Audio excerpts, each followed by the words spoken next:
Jangan lupa like, komen, dan subscribe channel YouTube TVRI Bengkulu dan nyalakan lonceng notifikasinya.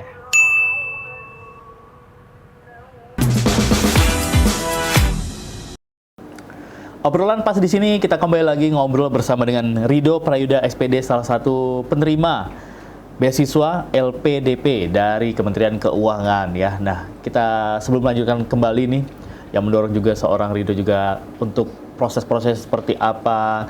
Nah, tapi kita akan flashback dulu nih. Kalau dulu pada saat sekolah kan mengambil SMK ya, sekolah menengah kejuruan. Ngambil jurusan apa nih? Jurusan multimedia. Memang nggak selaras sih sama ini dia ya. Yang menariknya lagi ternyata pada saat pendidikan sekolah ke universitas itu memang banyak juga orang-orang yang tidak sinkron gitu. Salah satunya ini Mas Rido ini juga tidak sinkron. Multimedia yang terbiasa dengan dunia-dunia kamera seperti ini, berkecimpungnya menjadi seorang guru bahkan di FKIP keguruan gitu ya. Waduh, kita lanjut kembali nih Mas Rido untuk tahap-tahapnya nih. Begitu mendapat info kan sudah otomatis kalau untuk beasiswa seperti ini yang sama kan banyak ya. Apalagi untuk yang sudah lulusan seperti itu. Nah, setelah dapat info ini, setelah menerima, terus bagaimana tahapan selanjutnya Mas Rido? Tahapan selanjutnya setelah kita mengetahui apa saja seperti yang saya bilang tadi, bahwasanya apa saja LPDP itu, apa keunggulannya apa, nah, kita ke pendaftaran. Jadi dia itu ada beberapa tahap, seleksi administrasi, tes bakat skolastik, dan wawancara. Tes bakat skolastik ini bisa dilangkahi apabila kita udah mendapatkan LOE atau surat yang menyatakan bahwa kita sudah keterima di kampus. Itu kita nggak perlu mengikuti itu. Nah, untuk di administrasi ini juga ada beberapa berkas yang harus kita siapin. Beberapa jalur ada yang mewajibkan untuk TOEFL, beberapa jalur juga ada yang tidak mewajibkan untuk TOEFL. Kebetulan kalau saya kemarin untuk mengambilnya ke luar negeri, jadi diwajibkan untuk melampirkan TOEFL yang memiliki nilai ambang batas. Kalau nggak salah kemarin passing grade-nya itu di 500. Wih, lumayan tinggi. Jadi kita untuk cari aman kita harus nggak dapat skor TOEFL di atas passing grade ya. Nah, kemudian juga pernyataan-pernyataan lainnya, banyak hal sih dari administrasi. Nah, mungkin berjarak 1 bulan baru kita dapat pengumuman terkait kita lulus seleksi administrasi atau tidak, seperti itu. Dan lanjut lagi ke tahap tes bakat skolastik dan wawancara.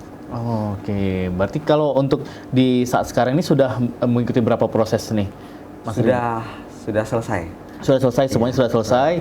Dan juga untuk kampusnya ini. Nah, kalau biasanya kalau untuk di beasiswa ini mereka sudah ada kerjasama dengan beberapa kampus. Akhirnya ditunjuk yang lulusan langsung ditempatkan atau disekolahkan di kampus yang sudah kerjasama. Nah, kalau dari program beasiswa yang Mas Rido ikuti ini seperti apa nih? Kalau dari program kita ini tidak ada apa sih yang harus kita ikuti dari kampusnya. Cuman kita wajib mendaftar kampus yang masuk list dari LPDP. Sudah ada list kampus-kampusnya berarti. Bukan berarti LPDP mewajibkan kita misalnya saya Rido harus masuk ke kampus ini, enggak seperti itu. Jadi kita memilih asalkan masih masuk ke dalam lingkup atau list dari LPDP. Nah, kemudian mungkin saya sedikit lupa tadi di administrasi itu kita juga diwajibkan untuk membuat esai nih, Mas. Nah, ini tantangannya nih. Karena nggak mudah membuat esai karena kita di sana kan disuruh bercerita, menjelaskan gitu ya. Kita bercerita menjelaskan terkait apa yang menjadi motivasi kita untuk melanjut pendidikan. Apa yang menjadi alasan kita untuk memilih kampus tersebut, program studi tersebut, dan juga dari 1.500 kata itu kita juga harus bisa membuat atau meyakinkan bahwasanya kita kembali ke Indonesia nanti ingin memberikan dampak apa. Seperti itu.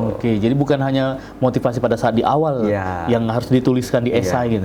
Setelah kita pulang juga kita harus menuliskan itu. Iya, bukan. Di esai itu kita menuliskan rencana studi kita apa, kemudian juga kita membuat apa nih nanti yang akan kita lakukan ketika kita sudah pendidikan. Mau melakukan apa nanti setelah selesai sekolah ini. Benar. Nah, kemudian untuk terkait kampus tadi ya. Kalau kita yang kebetulan saya belum mendapatkan LOE, jadi saya karena kita diwajibkan untuk mengelis 3 kampus yang berbeda, jadi saya kemarin kebetulan memilihnya dari Australia nih di University of Melbourne. Alhamdulillah kita masuk dari list LPDP. Nah, jadi nanti ketika sekarang saya sudah ya, dinobatkan sebagai CPB ya, calon penerima beasiswa. Nah, nanti saya diberi waktu untuk 18 bulan untuk mencari LOA itu. Oh, surat keterangan bahwa saya sudah keterima di kampus itu.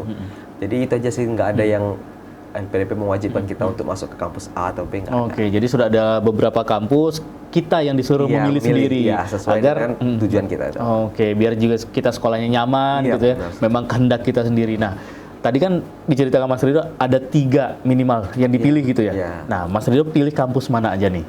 Kalau kemarin saya milihnya yang pertama University of Melbourne di Australia, kemudian di Sydney UNSW, kemudian Victoria University itu di Selandia Baru. Waduh. Saya pilihnya itu kemarin. Tapi nggak menutup kemungkinan ketika saya setelah pengayaan, kalau saya tiba-tiba untuk pindah kampus itu masih ada kesempatan kan, tetapi harus jelas lagi nih alasan kita pindah kampus dari luar yang kita list itu apa. Oke. Kan kebetulan saya mengikuti yang program yang ada pengayaan bahasa. Jadi nanti insya Allah di bulan Januari saya berangkat belajar lagi nih. Itu udah diakomodasi oleh LPDP. Jadi saya belajar bahasa karena kemarin kebetulan saya daftarnya pakai TOEFL. Sedangkan kampus saya mintanya IELTS. Nah, berarti kan untuk mendapatkan sertifikat itu tadi. Nah, berarti untuk sertifikat ini apakah dari kampus yang dipilih ada menunjuk mereka harus meminta sertifikat dari lembaga ini atau kampus ini yang sudah menurut mereka memang sudah layak gitu? Nggak ada sih kalau masalah hal tersebut, tapi lebih ke pihak LPDP-nya bekerja sama UPT mana seperti itu. Oke. Kalau nggak salah ada beberapa daerah sih yang bekerja sama untuk pengayaan bahasa ini.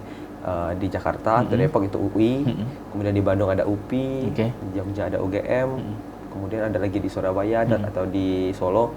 Tapi nanti kita diberikan informasi melalui email nih. Kita diberikan kesempatan untuk belajar pengayaan di UPT mana. Jadi sampai sekarang saya juga belum tahu nih saya harus kemana. Oke, berarti ini akan berangkat coming soon nih. Tunggu info lebih lanjut. Berarti setelah belajar dan dapat sertifikat itu baru dikasih ke kampus yang akan kita tuju. Iya, sesuai dengan syarat pendaftaran kampus itu tadi. Oke. Nah, kalau untuk di batch sekarang nih, batch Mas Ridho ini di CPB calon penerima beasiswa dari Kemenku ini ada berapa orang dari Bengkulu? Kalau dari Bengkulu kalau nggak salah sekitar 7 orang sih kalau di batch yang sekarang ya untuk program magisternya. Tapi kalau untuk lingkup nasionalnya 4.000-an yang 4.000 yang lulus. Berarti memang banyak. Iya, pendaftarnya kalau nggak salah di batch 2 ini membludak sampai ke 33.000-an orang gitu. Oke. Jadi kalau nggak salah kemarin kan kita setelah lulus kita diundang untuk ikut webinar nih. Jadi di sana pihak LPDP menyampaikan jumlah pendaftar berapa, kemudian pemangkasan untuk tahap selanjutnya ada berapa. Kalau nggak salah kemarin itu 33.000 orang, kemudian dipangkas lagi menjadi 18.000, dipangkas lagi menjadi 8.000 dan dipangkas lagi menjadi 4.000. Berarti memang seleksi sangat-sangat ketat sekali gitu ya. Oke, di Bengkulu sendiri pun juga akhirnya terpilih 7 orang. Kalau nggak salah kemarin 7 orang yang baru saya dapatkan informasi ya. Oke. Nah, berarti ini sebelum kalau dari Bengkulu sendiri belum pernah ketemu gitu? Kebetulan ada beberapa yang kita satu organisasi. Tapi mereka kemarin kebetulan lanjutnya untuk magister dalam negeri mereka. Nggak ada yang memilih kampus yang sama nih? Belum ketemu sih kalau dari sekarang. Cuman kalau untuk ada satu di kampus yang sama. Dari Bengkulu juga sama? Bengkulu juga. Kebetulan dia juga satu organisasi sama saya. Dia juga di Melbourne. Dan malah dia udah dapat LOA-nya. Oh, sudah duluan. Oke. Mungkin berangkat Februari kayaknya. Oke, berarti untuk mulai masuk perkuliahan berarti ini berbeda-beda dong? Beda-beda. Tergantung dari kampus masing-masing gitu ya? Kalau yang dapat LOA itu sesuai dengan kampusnya kapan masuk kan. Kalau kami yang belum dapat LOA ini, ya kita berjuang lagi di mendapatkan LOA dulu, pengayaan bahasa dulu. Makanya kita dikasih space waktu 18 bulan dari kelulusan seperti itu. Oke, berarti walaupun kita sudah sah nih sebagai calon penerima beasiswa, berarti tidak serta-merta kita itu santai gitu ya. Oh, saya tinggal berangkat nih, harus berjuang lagi gitu. Cari kampusnya lagi. Kalau teman-teman yang dapat LOA itu udah berjuang dulu. Jadi dia berjuang untuk mendapatkan kampus, baru beasiswanya. Kalau saya beasiswa dulu, baru cari kampusnya. Oke deh. Semakin menarik pemirsa Opini obrolan kita di siang hari ini. Dan kita akan break dulu pemirsa Opini, jangan kemana-mana. Tentunya kami berdua masih akan kembali lagi setelah iklan yang akan lewat berikut ini.